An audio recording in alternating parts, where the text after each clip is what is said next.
Ayan po, good morning, good morning. Ayan na po, gumawa tayo ng homemade bagoong gawa sa dilis.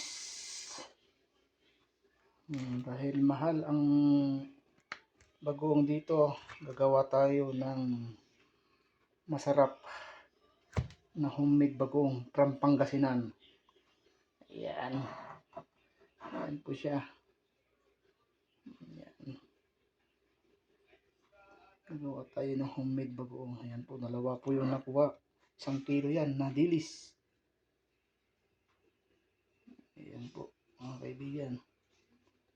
Papatunghay ko sa inyo pagka naburo na siya. Buburuin kasi natin yan.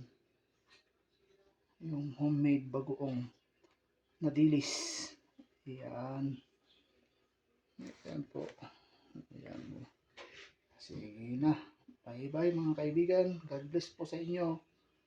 Salamat. Salamat.